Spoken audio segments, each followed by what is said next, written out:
अस्सलाम वालेकुम रहमतुल्लाहि व बरकातुहू। डियर स्टूडेंट्स, कैसे हैं आप सब? ठीक हैं, खुश हैं, फिट हैं, मिजाज बखैर है। मैं हूं आपका टीचर एडी तबस्सुम और आज हमारा लेक्चर है 8वां सबक China's way to progress, China का तरक्की का सफ़र। तीसरा लेक्चर है, इसके बाद चौथा लेक्चर होगा, सबक हमारा ख़त्म हो जाएगा।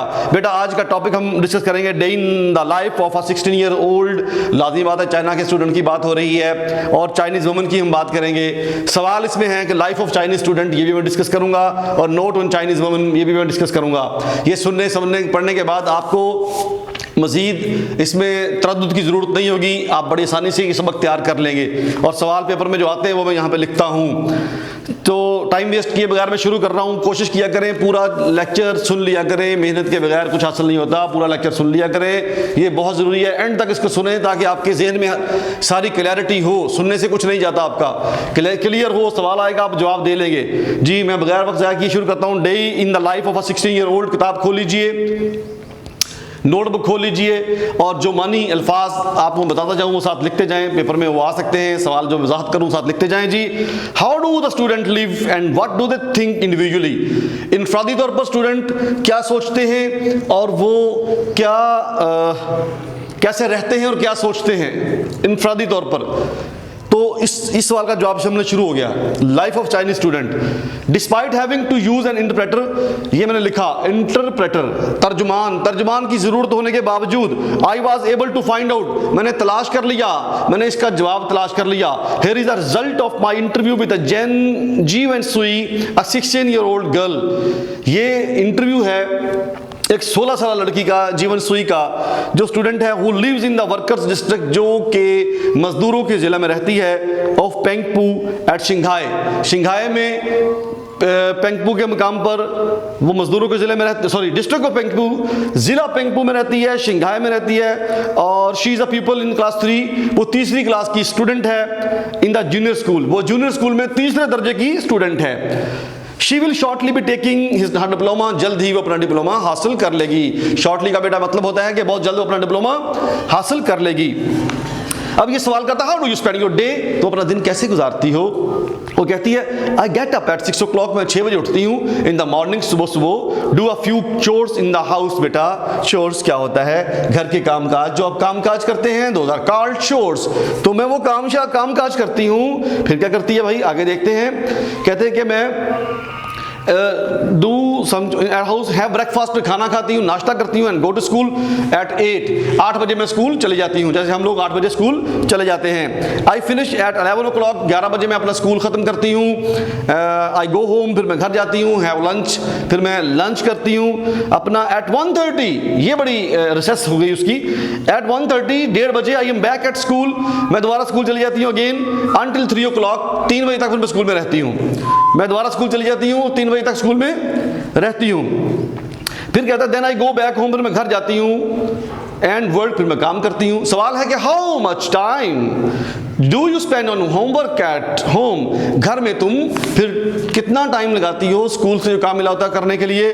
बेटा इस सवाल का जवाब आपको मिल रहा है। कितने बजे स्कूल गई, कितने बजे वापस आई, क्या किया उसने, नाश्ता खाना कब खाया, लंच कब किया, वापस कब गई, फिर वापस कब आई, और स्कूल का काम वो कैसे करती है। कहती है actually I do my homework at school, मैं अपना होमवर्क स्कूल में ही कर लेती हूँ। एट होम, घर में, I go through the lessons for about an hour, मैं 1 घंटा अपने लेसन दोहराती हूँ। From 4 o'clock on I relax, 4 बजे फिर मैं रिलैक्स हो जाती हूँ। रीडिंग द पेपर, अखबार पढ़ती हूँ। लिसनिंग टू द रेडियो, और रेडियो सुनती हूँ। What news are you most interested in, और सबसे ज़्यादा तुम कैसी खबरों में इंटरेस्ट रखती हो, दिलचस्पी लेती हो। ऑल पॉलिटिकल न्यूज़, तमाम सियासी खबरों में। Which illustrate the national and international situation, जो कि कौमी और बैन अल-अक़वामी सूरत हाल का इजहार करते हैं। इलस्ट्रेट होता है ख्याल ज़ाहिर करते हैं, उसको उसकी वजाहत करते हैं, वो मैं सारी सुनती हूँ। व्हाट डू यू डू, तुम क्या करती हो। When you meet you with your girl friends, जब अपनी तुम सहेलियों से मिलती हो तो फिर तुम कैसा करती हो।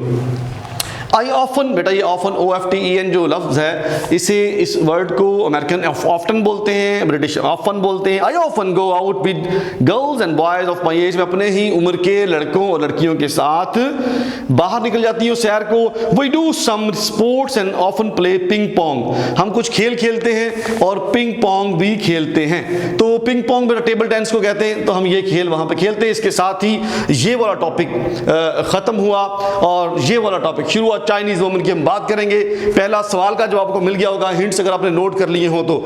नोट ऑन चाइनीज़ वुमेन जो आपका सवाल है पेपर में आता है, इसको अगर आपने करना है बेटा सही तरीके से, तो ये जो पैरा मैं आपको पढ़ाने जा रहा हूँ इसको बड़ी तवज्जो से, बड़े शौक से, बड़े ज़ौक़ से, बड़ी मोहब्बत से सुनना है। बुक्स को ओपन रखिए और नोटबुक भी खुले रखिए। फ्रॉम चाइनीज़ वुमेन पैरा शुरू कर रहा हूँ। फ्रॉम वेस्टर्न एंगल, मगरबी नुक्ता नज़र से, there is a lack of femininity in the Chinese women. अब मगरबी नुक्ता नज़र से हम देखें, मगरबी एंगल से देखें तो चाइनीज़ वुमेन में फेमिनिनिटी की, निस्वानियत की कमी होती है। अब निस्वानियत का मतलब कि जो औरतों में निस्वानियत के खदोखाल होते हैं, जिससे औरत लगती है, वो खदोखाल चाइनीज़ में कम होते हैं। अगर आप उनकी फ़ोटोज़ देखें, अगर आप उनको वैसे कहीं देख लें तो आपको अंदाज़ा नहीं होता कि इसमें से मर्द कौन है और औरत कौन है, मेल कौन है और फीमेल कौन है, क्योंकि उनकी मेहनत कर करके खदोखाल मिट गए हैं। तो मगरबी नुक्ता नज़र से औरतों में फेमिनिनिटी की कमी होती है। ये पहला पॉइंट आप नोट कर सकते हैं कि lack of femininity in the Chinese women, औरतों में निस्वानियत की कमी है चाइनीज़ की औरतों में, क्योंकि वो बिल्कुल मर्दों के बराबर ही होती हैं, उनके खदोखाल बहुत वाजे नहीं होते हैं। नो ब्यूटी प्रोडक्ट्स, उनमें वो अपने आप को दिलकश बनाने की ब्यूटी प्रोडक्ट्स नहीं होती। वो जो ख़वातीन आप देखते हैं वो जो अपना पखंडबाजी करती हैं काफ़ी सारी, अपना ये खुद को संवारने के लिए, ब्यूटी के लिए बहुत सारी चीज़ें बाज़ारों में मिलती हैं, वहाँ पर ये नहीं होती। चाइना में नो मेंशन ऑफ सेक्स का कोई ज़्यादा जिक्र नहीं होता। जैसे ये पहले भी मैंने बात की थी, कल भी इसमें जिक्र हुआ कि सेक्स की बात जैसे वेस्ट में की जाती है, बेरारवी है, नहीं होती। आइदर इन फिल्म और लिटरेचर, वहाँ फिल्म और लिटरेचर में सेक्स को प्रमोट नहीं किया जाता। तो ये वहाँ की तीन बातें हैं चाइनीज़ वुमेन में कि एक तो वहाँ पे उनमें फेमिनिनिटी कम है, ब्यूटी प्रोडक्ट्स नहीं है, मेंशन ऑफ सेक्स नहीं है। In the land of opium, अफ्यूम बेटा, ओपियम होता है अफ्यून। ये जो अपना हमारे जहाज़ लोग जो है, हम कहते हैं भाई जहाज़ है भाई, अफ्यून वगैरह खाते हैं, तो अफ्यून की सरजमीन में ड्रग्स आर नॉन एग्जिस्टेंट। जो ड्रग्स हैं, ड्रग्स क्या होता है, ड्रग्स अद्वियात को भी वैसे कहते हैं और ड्रग्स जो है नशे की चीज़ों को भी कहते हैं। वहाँ पे ड्रग्स जो है वो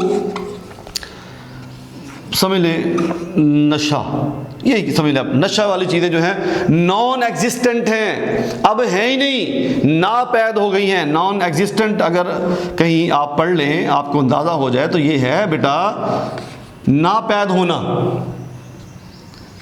अब नहीं है। देखिए सरजमीन किसकी है, अफ्यून की सरजमीन है चाइना, और वहाँ पे ये ड्रग्स नहीं है, नॉन एग्जिस्टेंट है। माओ सेज, माओ कहता है that women hold up half the sky, औरतों ने आधा आसमान उठाया हुआ है। माओ से तंग कहता है औरतों ने आधा आसमान उठाया हुआ है। And women for their part, औरतें अपने हिस्से के लिए डिटरमिनेंट पुरअज़्म हैं to keep their half raised at the same height as that held by men. औरतें पुरअज़्म हैं कि उन्होंने उतना आसमान उठा के रखना अपने हिस्से का जितना मर्दों ने उठाया हुआ है। तो ये माओ असल में ये लीडर होता है जो अपनी आवाम को उठा के रखता है। उसने औरतों को में ऐसी एक उनकी ऐसी तरबियत की कि वो भी काम करने के लिए साथ खड़ी हैं, शाना बशाना है, और वो भी साथ मेहनत करती जैसे मर्द करते हैं। When the Chinese women list the social benefits, जब चाइना की औरत जो उसको समाजी, जो उस मुआशरे में फ़ायदे होते हैं, फ़ायदा हासिल होते हैं, जब वो उसकी लिस्ट मुरतब करती है, लिखती है, शी इंजॉयज 8 आवर वर्किंग, मसलन वो जो इंजॉय करती है 8 घंटे की काम, 8 घंटे का काम, 8 घंटे काम, फ्री हॉस्पिटलाइजेशन, और उसको फ्री हॉस्पिटल मिलता है, मेडिकल केयर मिलती है, nursery and infant school, nursery मिलती है, बच्चों की देखभाल की जगह होती है। इन्फेंट होता है बेटा, इन्फेंट होता है नौमौलूद, नया पैदा होने वाला जो बच्चा होता है, न्यू बॉर्न बेबी को कहते हैं इन्फेंट। लिख लें आप, निशान लगा लें, इन्फेंट, INFANT, इन्फेंट के लिए नर्सरियाँ होती हैं। 56 पेड डेज, 56 पेड डेज हैं बिफोर चाइल्ड बर्थ, बच्चे की पैदाइश से पहले उनको 56 दिन की छुट्टी मिलती है, आल्सो विदाउट चार्ज, बगैर किसी चार्ज के। She always concludes by affirming, वो हमेशा ये बड़ा जोर देकर कहती हैं दैट के इन वेस्ट, मगरब में, मगरब का मतलब होता है ये जो हमारा यूरोपियन कंट्रीज़ है, और ये अमेरिका भी उसी में आता है, वो वहाँ पे कहता है woman of world women have not yet succeeded in obtaining all this, वो कहती हैं जो हम फ़ायदा हासिल कर रही हैं चाइना में बैठ के, वो वेस्ट की औरत अभी हासिल नहीं कर रही है, मगरब की औरत अभी हासिल नहीं कर रही है। तो इसके साथ ही फिर वो कहती हैं कि हाउ अगरचे वही चाइनीज, हम चाइना की औरतें आर वर्किंग, कोशिश कर रही हैं सो दैट, ताकि the women of the world, दुनिया की औरतें can be equally happy and enjoy the advantage we have, ताकि दुनिया की औरतें भी यकसां तौर पर खुश हों और वो फायदे हासिल करें जो हम हासिल कर रही हैं। तवज्जो दरकार आपकी, द रेडिकल चेंज, ये इतनी बड़ी तब्दीली, ये जैगेंटिक तब्दीली, रेडिकल मतलब बहुत बड़ी तब्दीली जो है इन वुमेन्स कंडीशन, औरत की हालत में इन चाइना में, has given women a sense of confidence, इसने औरत को कॉन्फिडेंस का सेंस ऑफ कॉन्फिडेंस दिए, यानी कि एहसास दिया है, इत्मीनान दिया है। हिदरटू जो अब तक अननोन टू देम, जो अब तक उनको अननोन था, अब तक जो उनके पास था ही नहीं, उनको कॉन्फिडेंस दिया है, डिग्निटी, एक वकार दिया है, एंड एन अनडाउटेड अवेयरनेस दी है of carrying out an important role, कि वो एक बहुत बड़ा रोल निभा रही हैं। बेटा ये इनको मिला है, औरत को क्या मिला है? इत्मीनान मिला है, करज मिला है, हौसला मिला जिनको अब तक नहीं था, क्योंकि बहुत बड़ा किरदार निभा रही हैं। आपसे मेरी फिर गुजारिश है कि इसको ज़रूर सुने, बार बार सुने, दोस्तों में शेयर करें, लाइक करें, अगर आप न्यू हैं, बिल्कुल न्यू, तो आप सब्सक्राइब भी करें और बेल आइकन को दबाएं। और बेटा कमेंट में बताएं कि आपको क्या अच्छा लगा है, क्या बुरा लगा है, क्या चीज़ सीखना चाहते हैं। कुछ दिनों तक आपके लिए लेके आएंगे इंग्लिश लैंग्वेज क्लास भी और इंग्लिश ग्रामर क्लास भी। इसके साथ ही हाजिर होंगे अगली वीडियो के साथ, इसके अगली वीडियो के साथ, अगले लेक्चर के साथ। ये वाला सबक जो है ये बहुत बड़ा था, ये ख़त्म हो जाएगा। आप ये 2 सवाल भी आपके तैयार हो गए, पेपर में ये आते हैं। इसके साथ ही मुझे इजाज़त दीजिए और इमरान भाई को इजाज़त दीजिए। अल्लाह हाफिज़, अल्लाह निगहबान।